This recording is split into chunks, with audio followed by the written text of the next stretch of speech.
The cold air nipped at Wine's cheeks as she sat quietly outside the quaint little cafe, her breath visible in the icy air. A soft snowfall blanketed the street in white. Settling delicately on her open hair, her overcoat was tightly wrapped around her, and a woolen muffler was snuggled around her neck as she patiently waited for him again.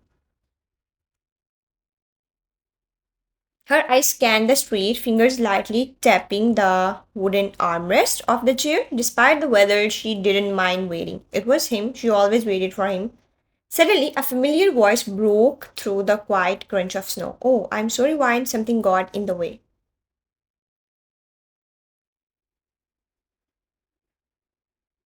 He offered a half hearted smile, awkward, almost forced. Wine's eyes immediately trailed down and her heart clenched. He wasn't even wearing a coat. It's snowing, you careless creature. Why did you come out like this? Her voice carried a touch of frustration, but underneath it was concern.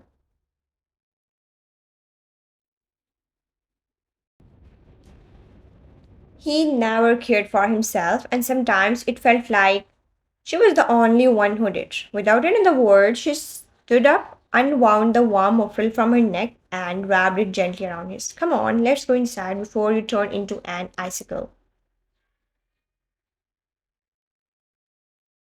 As they walked toward the cafe door, Jungkook glanced at her sideways. What were you doing waiting outside? It's freezing. You should have stayed inside. Just leave it. Let's go. Let's go. And you are buying me cake.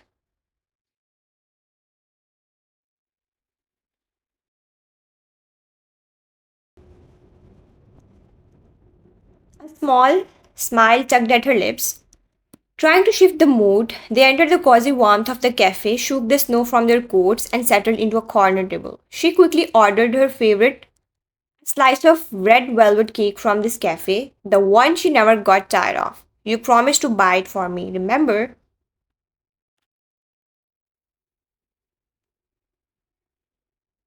Jungkook just nodded, rubbing his chilled hands together while looking around, perhaps trying to calm the invisible storm brewing inside him. But just as their order was about to arrive, a voice from behind them slashed through the cozy moment. Jungkook,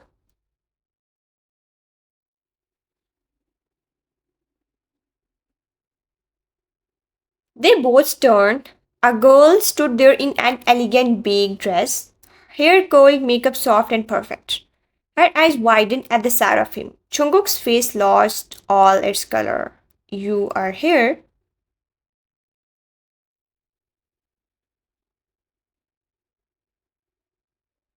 His voice trembled as he stood up. The girl didn't wait. She leaned in and hugged him tightly. Wine remained frozen in her seat, blinking in disbelief. Why? Why do they seem like they know each other? Who is she? But before her thoughts could spiral, Jungkook gently pulled away from the girl's embrace.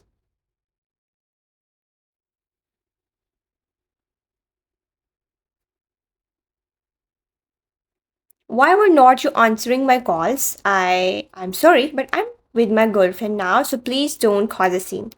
His voice was calm but firm. The girl, Bora, glanced at Wine, her eyes scanning, judging, before silently turning and walking out the door.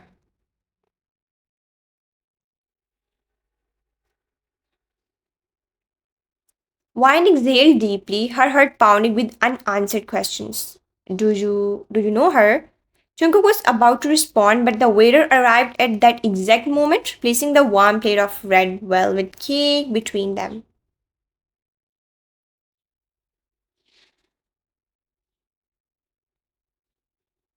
The scent of cream and vanilla filled the space, but Wine's appetite was suddenly gone. She didn't push for more answers, not yet. She trusted him, but deep down, a quiet storm of curiosity stirred. Was she just someone from the past, or does he still love her?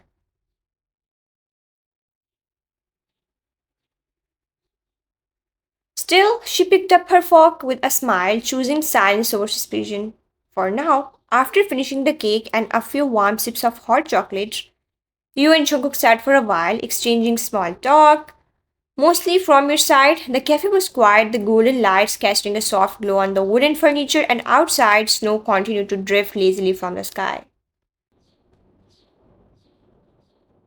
As the two of you stepped out of the cozy cafe, the chill of the evening wrapped around you. You pulled your coat tighter and walked beside Jungkook as he silently fell into step with you. Your cheeks were pink from the cold and your voice was soft but cheerful as you started chatting aimlessly.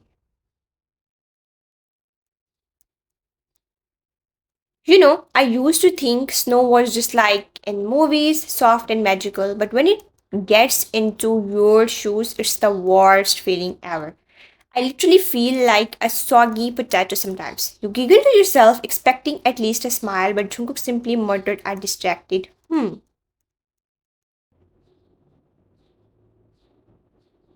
You glanced up at him. His expression was unreadable, calm, but distant. He wasn't really listening. Still, you kept going. Oh, and I saw this video of a penguin slipping on ice and falling on his back. And I swear it looked like me last winter outside my building. Hmm.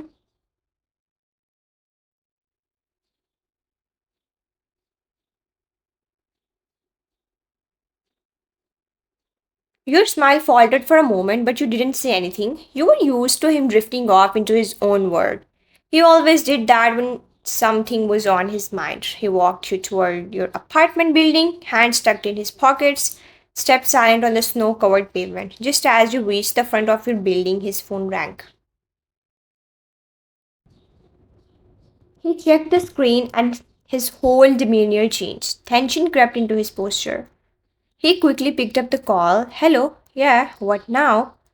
His eyes widened slightly and he turned away from you as if trying to shield the conversation. Okay, I'm coming. He hung up, his face pale and nervous. Jungkook, what happened? I have to go. I'll explain everything later, I promise. He didn't wait for your reply.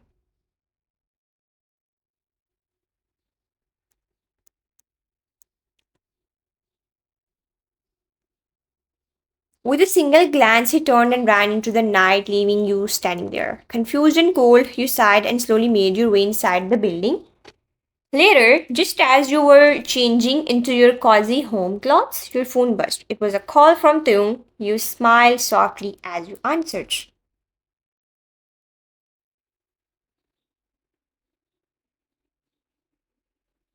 Tung, why na? Annyeong. Tashi here. What's up, Snow Angel?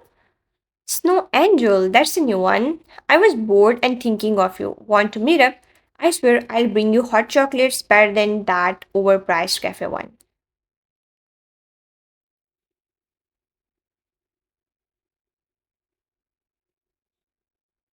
Now it's late.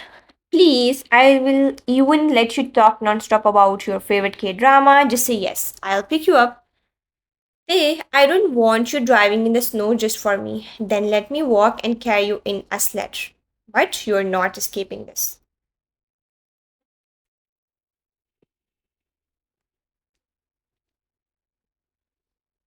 You laughed, finally giving in. Fine, pick me up, but don't skip on the ice like a penguin. No promises.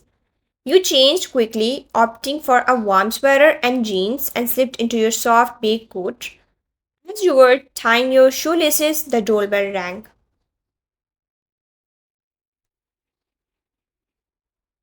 You grabbed your purse and had it outside. There he was, just like always, leaning against the side of his car, wearing a long dark coat, his wavy hair tousled from the wind, skin pale like vanilla cream under the streetlight.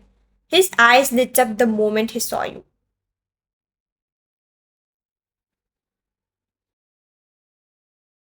There is my favorite person. You smiled, cheeks pink. You are going to freeze standing like that.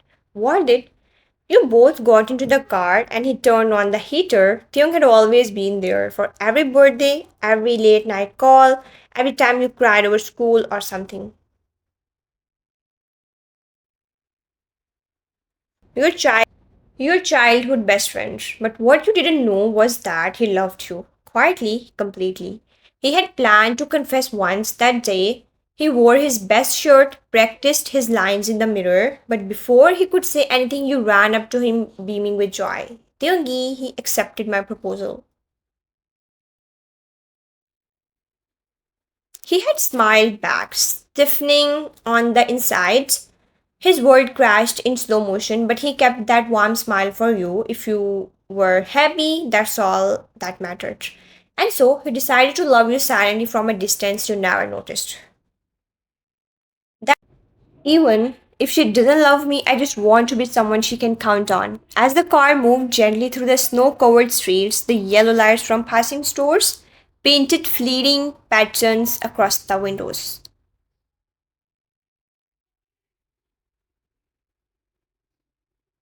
You turn your head slightly to glance at Teung, his hands casually resting on the steering wheel, soft music playing in the background. Where are we going, Teunga?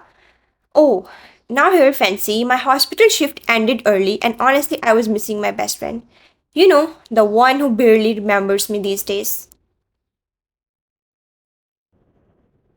He pouted playfully, his tone light, but something about it made your smile falter. He wasn't wrong. You had been so consumed by Jungkook, his cold moods, his attention, and your endless concern for him that you had often pushed him to the side. Unintentionally, the guilt crept in like a chill under your coat. I'm sorry, Taeyong. I didn't mean to make you feel ignored. You're always there for me, and I. Hey, no, don't feel bad. I was just teasing, Wayna. You know, I would still miss you even if you forgot me forever. He smiled, trying to brush it off, but his eyes softened, showing more than his words ever did.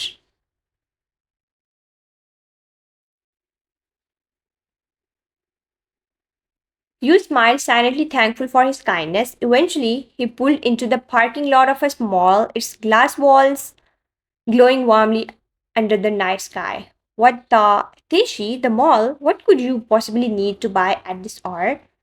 Actually, one of my friends has a birthday coming up and I forgot to buy her something.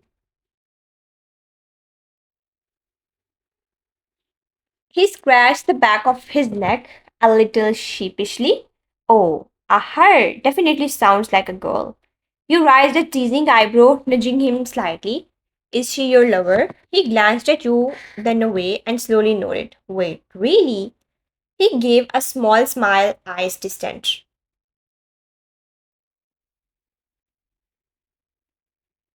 Yeah, I love her a lot, but I can't tell her. She already has a boyfriend. You felt a sharp sting in your chest. Pity, confusion, maybe even guilt. I'm sorry, Tay. I'll pray for you. Maybe one day God will give her to you.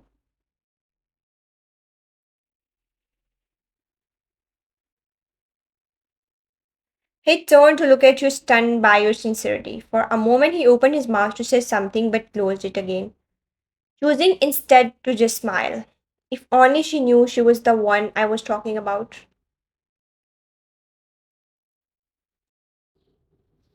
Inside the mall, the lights were bright and cheerful, decorations still up from New Year's. You helped him pick out a gift, scanning displays and discussing options with excitement. Your eyes landed on a delicate silver pendant shaped like a crescent moon wrapped in stars.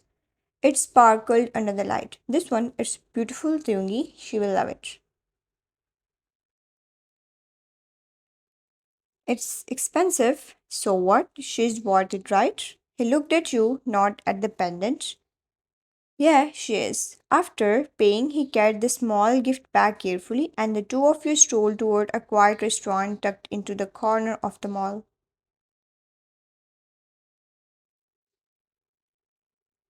Just as you were about to walk in, your feet suddenly stopped. You froze inside, seated by the window was Jungkook, his dark hair slightly tousled, his face lit with the kind of carefree laughter you had not seen in weeks. Sitting beside him was the same girl from the cafe, Bora. She leaned closer to him, their shoulders nearly touching.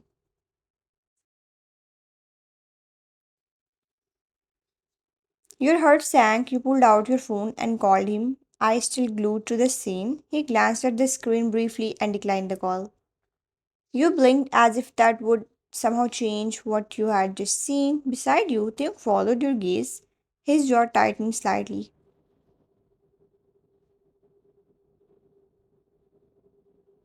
Isn't that Jungkook? You didn't respond, your lips trembled, but no words came out.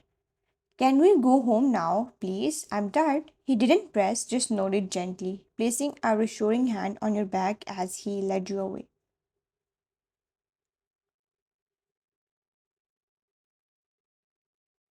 The ride home was silent. You stared out the window, lost in a fog of questions you didn't want answers to. Theung didn't ask, he simply drove, his presence calm and protective, just like it had always been. As he pulled up outside your apartment, he stopped the car and looked at you with soft eyes. Thanks for tonight, I really needed it. You looked at him, offering a faint, broken smile. No, thank you, Theungi. He watched you until you disappeared behind the door, then rested his head against the steering wheel.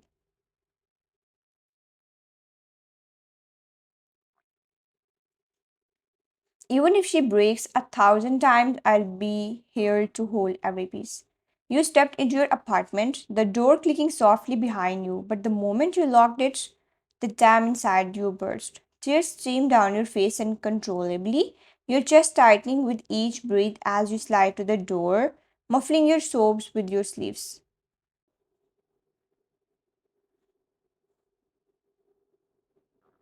How could he? The memory of Jungkook laughing with her, of him ignoring her call, of the coldness in his voice, all of it pierced your heart like frozen daggers. You curled into yourself, shaking with silent grief. That night, you cried yourself to sleep.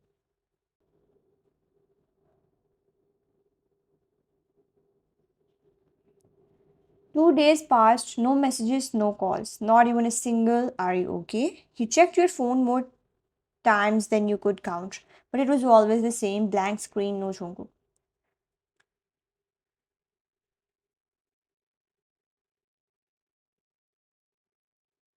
You're always the one to call, to ask if he ate, to remind him to wear a coat, to worry, but he never did. Until suddenly the doorbell rang. You blinked, startled. The sound felt so foreign in your quiet apartment. Dragging your feet to the door, you opened it, and there he was.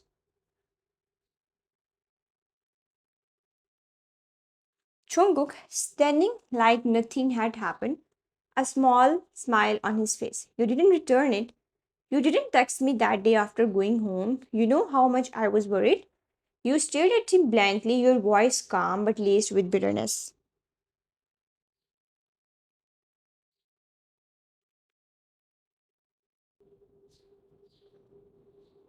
Oh, yeah, I'm sure you were very worried. You smiled faintly, but it wasn't the smile he knew. It was hollow, cold, almost sarcastic. He stepped inside and sat on the couch, eyebrows furrowed at your tone, but you said nothing. Just walked toward your room to change out of your oversized hoodie. While you were in your room, the faint sound of his voice reached your ears. At first, you were not listening, but then the words rang so clearly they froze your blood. "Oh, Bora, please don't get angry. She's just a time pass. I don't like wine. You know, I love you."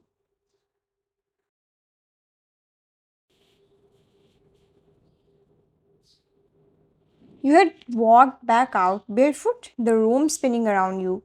He hadn't seen you until you raised your hand and slapped him hard across the face. The sound echoed, his phone dropped. He looked at you in stunned disbelief.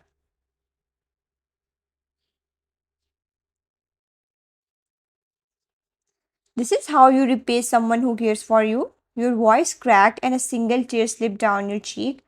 "No wine, listen. Shut up and get out." He stared, then slowly stood up.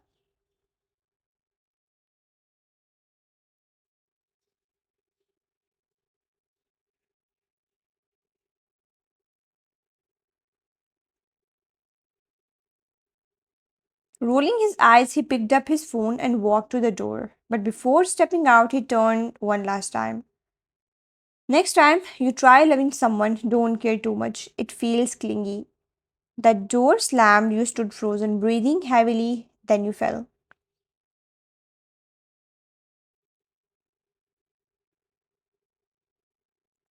Right there on the floor, sobbing into your hands like a storm had shattered your chest.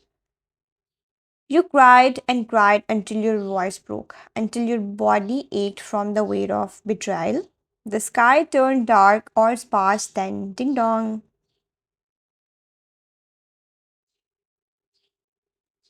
The bell again. You dragged yourself up with red swollen eyes, anger flared again. Didn't I tell you to get out? You pulled the door open, ready to yell, but your voice died in your throat. It wasn't Jungkook.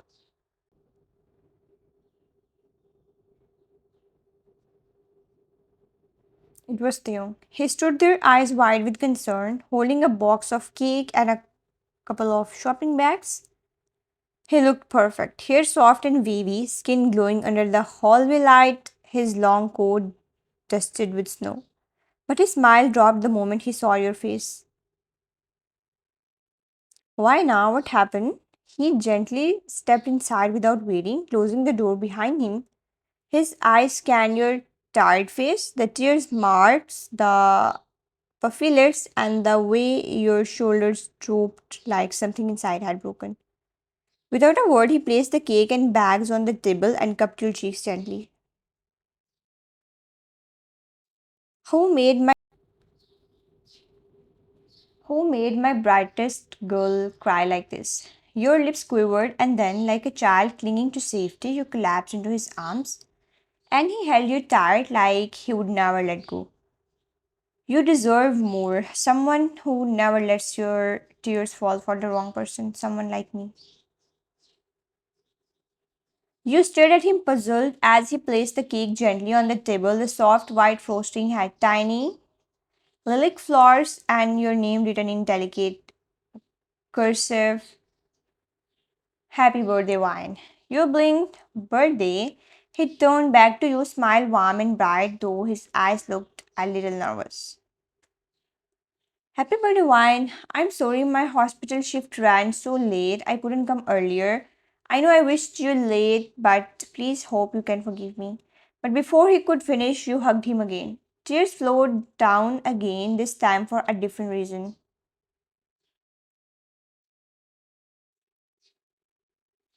He held you instantly, confused by comforting, his arms tightening protectively around you.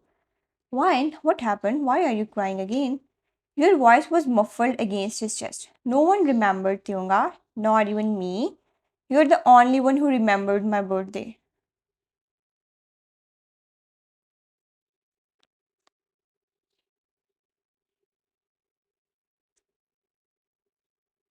He froze, something shattered inside him hearing that. He gently ran his fingers over your hair, trying to calm your shaky breaths, whispering reassuring things like, Hey, don't say that. You deserve a whole celebration every year. You deserve all the candles, balloons, and smiles. I should have come earlier.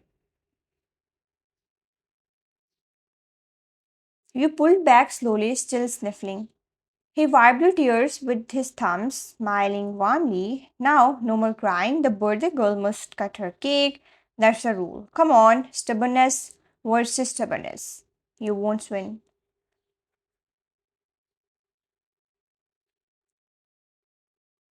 You let out a teary laugh as he lit a small candle on the cake and sang for you. Off key, but with all his heart. You blew it out, made a silent wish, then he handed you a gift wrapped box. I also got you this. I hope you will like it. You unwrapped it slowly and gasped. It was the same pendant, the one he had bought at the mall. The one you had chosen, laughing and teasing when he said it was for someone he loved. Your heart thudded as the memory came crashing back. But didn't you say you bought this for the girl you love?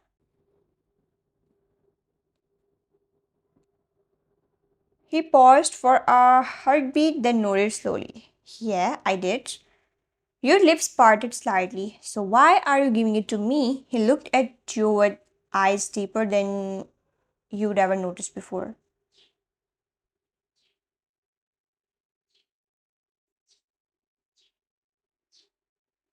And then he smiled gently like he had been carrying this weight for years. Because Wine, you are the girl I was talking about. You froze. He looked down for a second, then met your gaze again.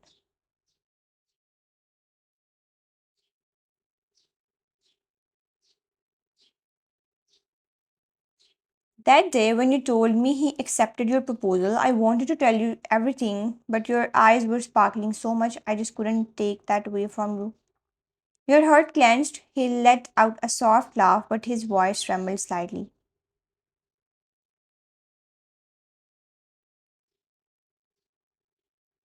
I thought maybe someday, if he ever hurt you, if you ever needed someone, I would be there. I could be enough. You stared at him stunned as a thousand things clicked together inside your head, and suddenly the pendant in your hand felt heavier than gold.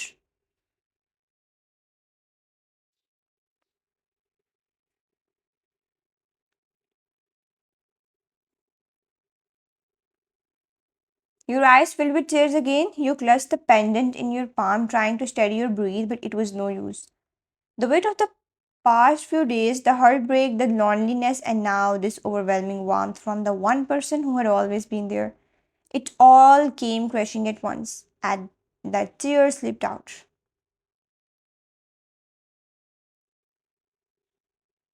Why are you crying? Did I say something wrong?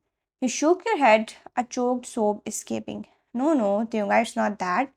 He reached out, holding your shoulders gently, his eyes searching your face with deep concern.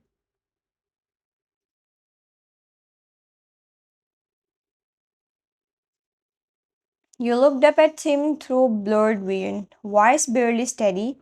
It's just he said I was clingy, te, that I was a time pass after everything I did for him, after how much I. Your voice cracked. I gave everything. I cared more than he ever asked me to, and he threw it away like it meant nothing.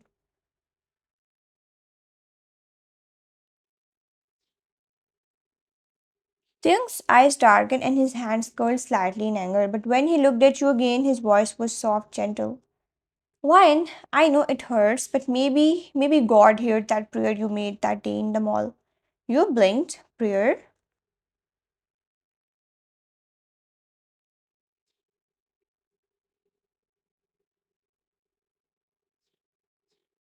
You said, I'll pray that the girl you love will be yours one day. Your breath catch in your throat.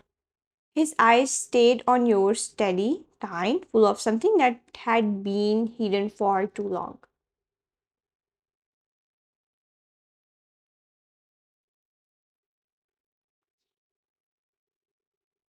Maybe he listened, and maybe he knew that the girl I loved, the one I could never stop loving, was already standing beside me. You stared at him stunned. No one had ever looked at you like that, like you were the most precious person in the world, not someone too clingy, not a mistake.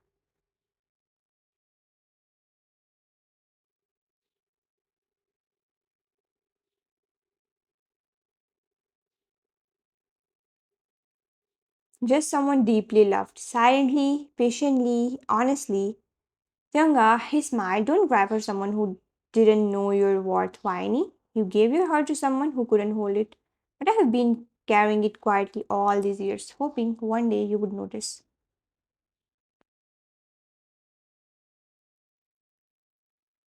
You stepped forward slightly, still shaking, still overwhelmed, but for the first time in days, you felt safe. You wrapped your arms around him again, this time slower, with purpose, and he held you tighter than before, his heartbeat thudding softly against yours.